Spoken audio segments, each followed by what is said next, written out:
इस कहानी के लेखक हैं पंचम प्रकाश।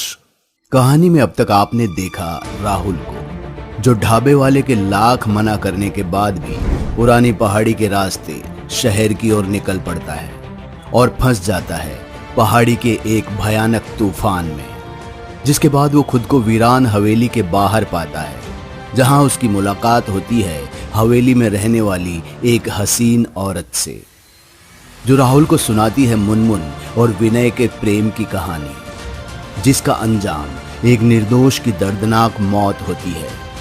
देखिए कहानी अब उसके आगे।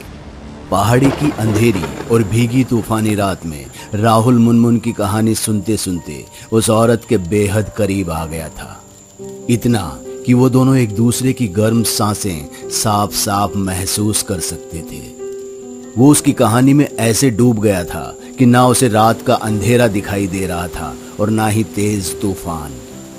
उसे कुछ जानना था तो बस ये कि हवेली के मालिक ने माली को क्यों मारा, जबकि गलती तो उसके बेटे की थी, और क्या हवेली का मालिक अब उन दोनों को भी मार देगा। आपको क्या लगता है साहब, गलत किया इसने? मार दिया जाए कि छोड़ दिया जाए? तुम ही बताओ ना, क्या होगा आगे? होना क्या है साहब, मौत की शुरुआत हुई है तो आगे तबाही ही आएगी। अपनी आंखों के सामने बाप को मरता देख विनय ने अपना आपा खो दिया और गुस्से में आग बबूला होकर हवेली के मालिक की तरफ दौड़ पड़ा। और इससे पहले कि वो मालिक के पास पहुंचता, उसके मुस्टंडे ड्राइवर ने उसे दबोच लिया और उठाकर जमीन पर पटक दिया और उसके हाथ पांव बांध दिए। साले गंदी नाली के कीड़े, पता है तेरे बाप को क्यों मारा मैंने? ताकि दोबारा तेरी जैसी औलाद ना जन्मे, जो अपने मालिक की थाली में ही छेद करे। साहब मेरी बात सुनिए साहब, विनय की कोई गलती नहीं है, ये सब मेरी गलती है, माफ कर दीजिए मुझे। मत मांगो माफी इस जालिम से, इसे क्या मालूम कि मोहब्बत क्या होती है। मुनमुन, भले ही मुझे मौत आ जाए, पर कभी ये मत कहना कि हमारी मोहब्बत एक गलती है। सलीम, आंख और कान खुले रखना इस कुत्ते के, अभी इसकी मोहब्बत का ताजमहल बनाता हूं। इतना कहते ही हवेली के मालिक ने मुनमुन को बालों से घसीटते हुए पर्दे के उस पार ले गया और तार तार कर उसे रोंदने लगा। जिसने मुनमुन को सालों से हाथ नहीं लगाया था, उसने आज विनय के सामने ही उसकी आबरू को तार तार कर दिया और बहुत बुरे हाल में विनय के सामने पटक दिया। वो दोनों एक दूसरे को देख तो सकते थे, पर पास नहीं जा सकते थे। यही सिलसिला मुनमुन के साथ रोज होने लगा और विनय सिवाय देखने के कुछ नहीं कर सकता था। देखते ही देखते कई दिन गुजर गए और भूखे प्यासे दर्द में विनय की जान चली गई। विनय मरते ही हवेली के मालिक ने अपनी सारी हैवानियत छोड़ दी और मुनमुन को घसीटते हुए विनय की लाश के पास ले आया। देख मुनमुन, देख, गौर से देख अपनी मोहब्बत को और समझ जा कि अगर कोई मुझसे गद्दारी करे तो उसका क्या हाल होता है। सलीम, इस बज्जात औरत का रोना धोना हो जाए तो जंगल में फेंक देना इस कुत्ते की लाश और इसे बंद कर देना काली कोठरी में। मालिक के जाते ही मुनमुन विनय की लाश पर ऐसे बिलख बिलख कर रोई कि पूरी हवेली थर्रा उठी। सलीम उसके आगे से विनय की लाश घसीट कर ले गया। मुनमुन ने अपने आंसू पोंछे और अपना सामान उठा खुद ही काल कोठरी में चली गई और अंदर से दरवाजा बंद कर लिया। पहले तो मालिक ने मुनमुन की कोई सुध नहीं ली, लेकिन जब महीनों गुजर गए मुनमुन को बाहर आए तो मालिक खुद काल कोठरी तक चला आया, पर मुनमुन बाहर नहीं आई। रात रात भर उसकी कोठरी के अंदर से अजीब अजीब आवाजें आती रही। किसी को मालूम नहीं कि मुनमुन अंदर क्या कर रही है। कई साल गुजर गए पर वो बाहर नहीं आई। मालिक को अब अपने किए पर शर्म आने लगी। उसे ऐसा लगने लगा कि उसने उन दोनों को अलग करके कोई पाप कर दिया हो। गुस्से में ना जाने उसने फूल सी मुनमुन को कितना दर्द दिया, और ये सब बातें उसे अंदर ही अंदर कचोटे जा रही थी। यहाँ तक कि उसे तो ये भी पता नहीं था कि कमसिन मुनमुन अब जवान होकर कैसी दिखती है। कई बार उसे एक नजर देखने की लालसा में मालिक ने उससे बाहर निकलने की गुजारिश की, पर वो बाहर नहीं आई। धीरे धीरे मालिक की तबीयत बिगड़ती गई। वो खून की उल्टी करने लगा। डॉक्टर को समझ नहीं आ रहा था कि क्या हुआ, इसलिए उसने शहर जाने के लिए कह दिया। जाने से पहले मालिक फिर से कोठरी के पास आया, पर मुनमुन ने अब भी दरवाजा नहीं खोला। सलीम ने मालिक से कहा कि आप कहें तो मैं दरवाजा तोड़कर बाहर निकाल दूं, पर मालिक ने साफ इनकार कर दिया। नहीं सलीम नहीं, अब और कोई जबरदस्ती नहीं।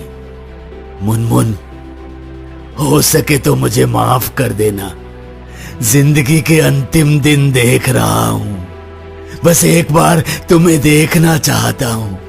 कैसी दिखती हो तुम, फिर चला जाऊंगा शहर इलाज के लिए। एक बार तुम्हारे आगे हाथ जोड़ता हूं मुनमुन, बस एक बार। कोई तेरे इलाज काम नहीं आएगा, न दवा न दुआ। तुझे कोई बीमारी नहीं है, मेरा काला साया खा रहा है तुझे। कमीने कहीं चला जा, एक दिन ये काला साया तुझे अंदर ही अंदर मार देगा। जैसे ही मालिक को पता चला कि मुनमुन के काले साये ने उसका ये हाल कर दिया है, उसकी हैवानियत दोबारा से जाग गई और उसने पूरी काल कोठरी में चारों ओर से तेल डलवाकर आग लगवा दी और मुनमुन चीखते चिल्लाते अंदर ही जलकर राख हो गई। मुनमुन की मौत के बाद हवेली की मनहूसियत 4 गुना और बढ़ गई। हर तरफ मौत का सन्नाटा पसर गया। हवेली की दीवारें मालिक को काटने के लिए दौड़ती थी। रात को आने वाली दर्दनाक चीखों से उसके होश उड़ जाते थे। उसे ऐसा लगता जैसे कोई उसे मारना चाहता है। वो समझ गया कि हो ना हो ये मुनमुन का ही काला साया है जो उसकी जान के पीछे पड़ा है। इसलिए एक रात मालिक हवेली के बाहर निकला और पुरानी पहाड़ी से शहर की ओर जाने लगा। वो काफी तेजी में आगे बढ़ ही रहा था कि तभी उसे ऐसा लगा कि कोई उड़ते हुए उसकी गाड़ी से टकरा गया और मालिक ने गाड़ी से अपना कंट्रोल खो दिया और वो सीधे खाई में जा गया और उसकी कहानी वहीं खत्म हो गई। तब से पुरानी पहाड़ी से जो भी रात को गुजरता है उसकी मौत हो जाती है। हाँ, मेरा भी काम तमाम होने वाला था, पर शुक्र है कि तुम मुझे मिल गई। अब रात अच्छी गुजरेगी। ये रात इतनी आसानी से कहाँ गुजरेगी बाबूजी, अभी तो मुलाकात हुई है। हाँ, बस मुलाकात ही हुई है, नाम तो पता ही नहीं है। बाय द वे, मैं राहुल और अब मैं इस कहानी की लेखिका का नाम जानना चाहूंगा। मुनमुन की कहानी, मुनमुन की जुबानी। मतलब ये कि मैं ही मुनमुन हूँ। मजाक मत करो, मुनमुन तो मर गई ना। तो मैंने कब कहा कि मैं जिंदा हूँ? इतना कहते ही वो औरत जोर जोर से हंसने लगी। राहुल उसकी तरफ बढ़ा और जैसे ही उसे छूने की कोशिश की, उसका हाथ उसके शरीर के आर पार चला गया। राहुल की हालत ऐसी हो गई मानो जैसे एक झटके में उसका पूरा शरीर पानी से सरोबार हो गया। मुनमुन के अलावा अब उसे उस मालिक की सिर कटी लाश भी वहां दिखाई देने लगी, साथ ही एक और लाश जिसके हाथ और पांव बंधे हुए थे, यानी विनय की लाश। वो भागता हुआ हवेली की सीढ़ियों की तरफ जाने लगा। राहुल अभी 1-2 सीढ़ियां चढ़ा ही था कि उसके कदम लड़खड़ा कर रुक गए, क्योंकि सामने ऊपर से एक बूढ़ा आदमी उतर रहा था, हवेली का मालिक। इससे बचकर कहाँ जाओगे? इस औरत की काली रूह अब तुझे मौत के घाट उतार कर ही मानेगी। नहीं, मुझे नहीं मरना है, मुझे नहीं मरना है। शापित है ये पुरानी पहाड़ी, आज तक यहाँ से कोई नहीं बचा।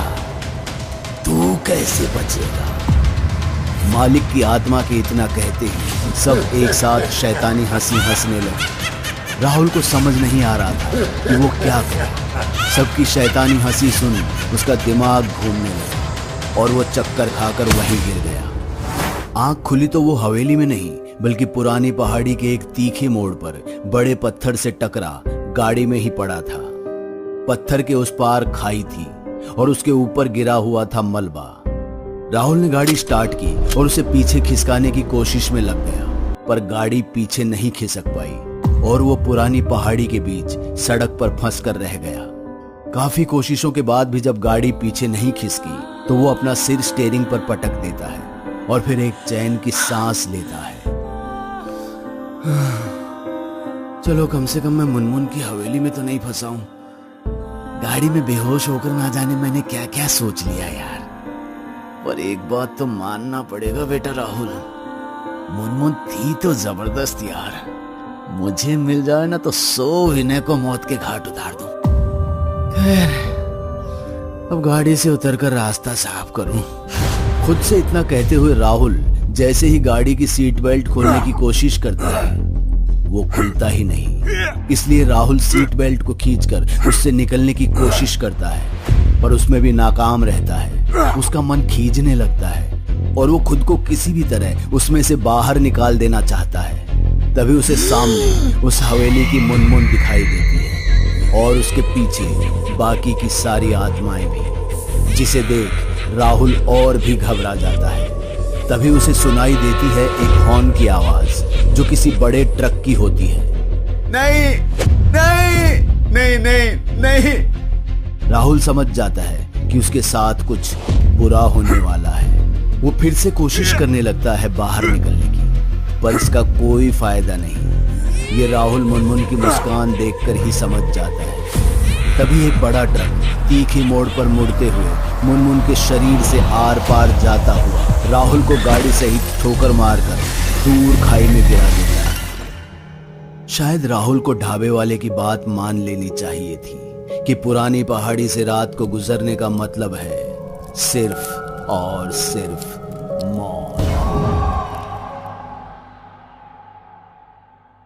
दोस्तों, अगर आपको हमारी कहानी अच्छी लगी हो तो लाइक, कमेंट और शेयर जरूर करें। साथ ही रेगुलर अपडेट के लिए चैनल को सब्सक्राइब करें। और अगर आपके पास भी कोई डर से भरी दमदार कहानी है तो भेजिए हमारे मेल एड्रेस पर अभी।